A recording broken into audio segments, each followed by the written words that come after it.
So how do you know what your value is and that you're actually charging it? For me, it would be the experience and the learning that I went through to for my services. So if you have to take courses or your experience from corporate America, or if you were in school, you had to pay for all of that, right? So if I have a service and I know that it's going to give my clients great value and I know what I'm doing, I'm going to charge my worth for that. So I will look at it that way.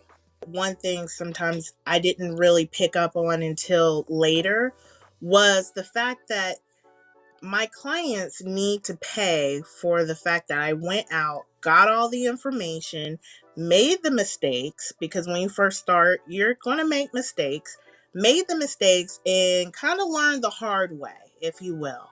So I am giving them services where they get to skip over that part. They get to skip over the fact that they will make those mistakes, and I'm bringing the information that I already know to start off. So you definitely want to make sure you're keeping that in mind when you're starting to think about these prices, because at some point maybe you learned something, you made some mistakes. I like to put that in there because it's not just, the classes that we took, but we did take those classes and we took them so we could be more confident, so we could learn, see things from different perspectives, get more of that knowledge. But people want the results. I mean, you're wanting to sell them a promise on those results, and part of you bringing that result to their company is just knowing the mistakes you've already made and finding a better way to do it. And now you're giving them less time that they have to figure that out on their own. And they're not going to, you're saving them money by not having to do that on their own. So they need to pay you for the fact that you already went out there, you already tried it, you went through some trials and tribulations, and you know, and you're confident about where you start off. So I do think it also changes throughout your journey. I think in the beginning, when you're first starting out, and like Whitney said, when it's just you, you're right. It, for me, the easiest way for me to have looked at value when I was first starting off was exactly how much time am I putting into it versus the money. But obviously, as you continue, as you get more honed in on your skill set, as you start investing yourself more, as you start making those mistakes and you're learning from them, you're bringing all of that energy and all of that knowledge to your client.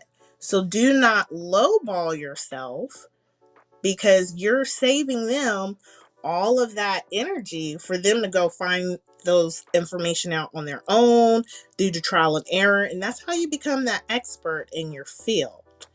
I definitely agree with the mistakes. When you are learning and you do have so many things to cultivate or niche down to what it is that you are going to provide your customers with, or your clients with, those mistakes are hard sometimes. And then the learning curve, like you stated, is great for your clients because they do get to skip over that. And then your worth and your confidence and your work is going to show through all your trials and tribulations, which is going to give you have you provide better quality work as well. The value is the big thing. And I think a lot of us get scared when we see maybe certain numbers, and then we're nervous to say that to our clients. And then, of course, if you're not confident in your numbers, then your client is not going to be confident. Well, I'm going to say that if you come across where you're not confident in saying what your pricing is, they do pick up on that.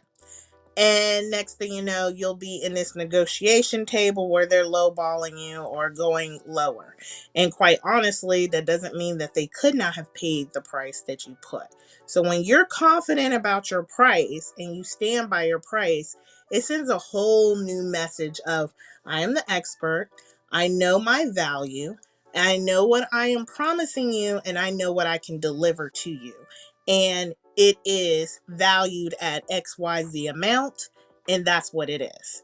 So it's a totally different message than saying, well, I can do this, or this amount.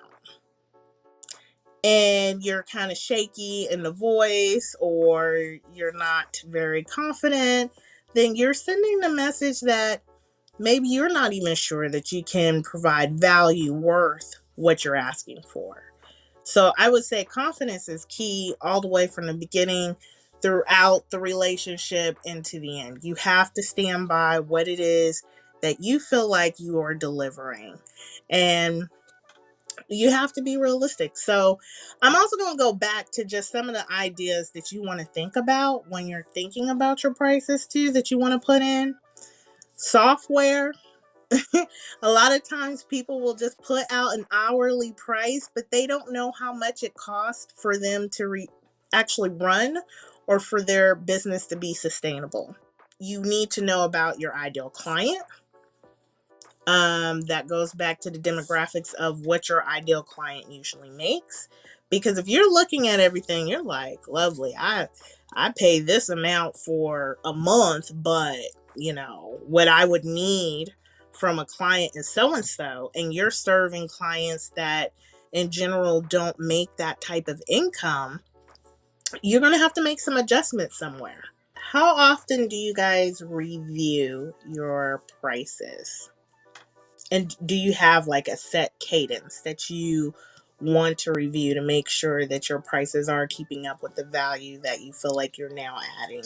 After I get certifications and I can implement them into my business and I know it aligns with what I already have going on, then yes, I'm going to increase my prices. I review them really hard at the beginning of every single year, in general. And then I do not change any prices for any clients that I already have on the books, um, at least for 6 months, and that is in the contract as well. And I do feel like you should let them know ahead of time for both sake, because if they're feeling like, then it also gives you the idea or the head start for you to start looking for a replacement if that's what you need, as well as them. So, and it helps make your offboarding easier as well. For you to attract high ticket clients, you have to be a high ticket client. So you need to invest in that coaching yourself in order for to expect others to invest in you. Basically, we're asking people as service providers to invest in our expertise and in to what we provide, and we need to make sure that we are investing in ourselves as well and keeping that up to par as well. And I think that is a very just straightforward way of looking at it. You don't want to keep asking people to do things with you that you're not even willing to do for yourself, basically. When I first started off on my VA journey, I didn't know all of my value at all. A lot of what I'm saying is because I know that these are some of the errors that I made. And then once I got a coach and as I kept going, exactly, I learned that okay, no, that's not correct. And I do have a extensive background, not necessarily just in education, like degrees and so forth, but I have done on purpose in some ways almost everything under the sun. So when people are asking me about my past experience, look, I've been in collections, customer service, construction, skip tracer. I mean, I've done things that fraud department, real estate, psychology. I've been an illustrator. I mean, and the list goes on. And people are always like, "Oh my gosh, I didn't know." But I honestly didn't even think about all of that. I didn't. I am naturally curious, so therefore I naturally like to do and learn a lot of different things. But it took me a while to realize, oh yeah, all of that should be counted as value because they all work together. I mean, there's something from somebody's industry I can pull out the hat and be like, you know what?